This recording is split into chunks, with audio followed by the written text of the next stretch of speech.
Écoutez-moi, ma mèche se fait courte et je suis le dernier. Avant que je ne parte, j'aimerais vous enseigner la vérité sur la tragique histoire des premiers-nés. C'était bien avant que mon peuple ne franchisse les frontières du berceau originel et ne perde son identité dans une abîme qui n'était pas la nôtre. Bien avant ma propre existence et celle de mes pères avant moi. Bien avant les conteurs et leurs légendes. Au commencement, alors que tout n'était que désert, pureté et inexistence, les neiges éternelles recouvrant notre pays cessèrent de tomber, de s'accumuler et s'amincir en l'exact centre du monde pour fondre en un lac d'où surgit la force bienveillante qui nous modela. C'était une source intarissable, riche de milliers de vies, et dont la force grandissante croissait de la terre jusqu'au ciel. Une pluie noire recouvrit le sol, prête à accueillir les fécondations des entrailles d'Estadal, et le temps des premiers arbres vint. Suivirent des animaux d'aucune malice, car la vie riait la mort lorsque les vents bougeaient chandelle. Les premiers-nés sortirent à leur tour, avec eux, la joie de l'éphémère, et ces délices croissants chantaient félicité des anciens aux nouveaux, et offrant par leur cœur l'exaltation des sens jusqu'aux limites de la nuit ténébreuse d'un rayonnement mirifique qui bouleversa les espoirs du protecteur. L'Estadal, voyant sa gloire, s'inclina pour offrir un nouveau présent au monde. Ainsi naquit la conscience pour la plus grande perte de tous. Émergea des abysses un être pur d'altérité, incomparable et né d'amour, sensible, confronté d'insensible. Essoufflé dans l'innocence, en voyant sa mèche courir au sol, sa cire fondre, ruisseler dans une rivière puis une mer de mélange tremblotante, avant d'assassiner le filet d'un impair, elle se perfora d'une terreur viscérale qui souilla sa vision scrupuleuse en l'idée qu'il soit de même pour elle. D'une résolution terrible, elle se promit d'y survivre à tous.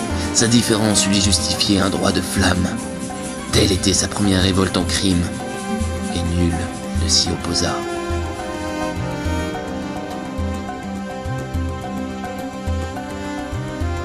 L'ignoble déraison accrut sa faim. Et s'entourant de quelques fidèles qu'elle insuffla du mal, elle réclama une part de cire sur chaque mèche brûlante, tyrannisant ceux qui s'opposèrent, et dévora les plus faibles pour qu'ils s'éteignent dans le silence.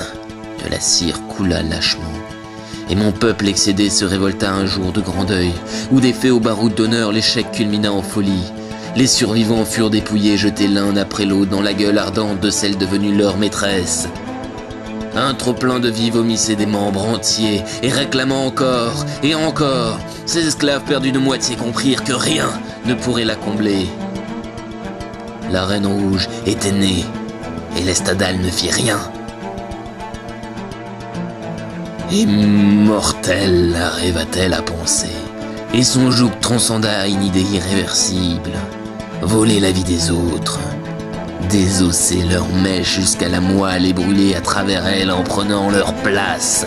Sa pensée disloqua dans l'émiettement des consciences une vanité d'égoïsme, car au milieu de ces feux, elle n'avait plus aucune compagnie. Elle s'installa seule devant l'Estadal, morte et résolue sur sa longue destinée. Supprimons les nouveau-nés avant qu'ils n'aient goûté lumière, pour retarder sa culpabilité.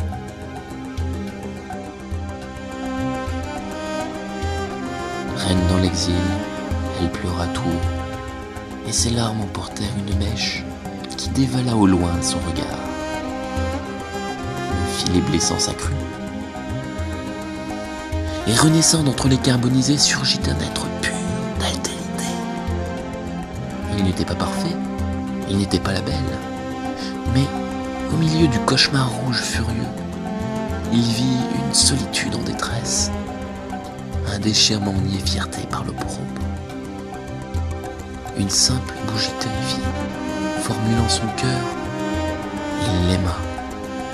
De l'or recouvrit son être, et se donnant entier au feu, il coula chaudement dans la gorge sèche, offrant par sa vie l'amour d'un pardon. coupable plia, et renonçant à la beauté du sacrifice, se rendit goutte à goutte pour le vol, jusqu'à la dernière. La reine rouge n'était plus, et le cœur d'Estadal explosa par centaines, toute pure d'altérité, toute belle de différence.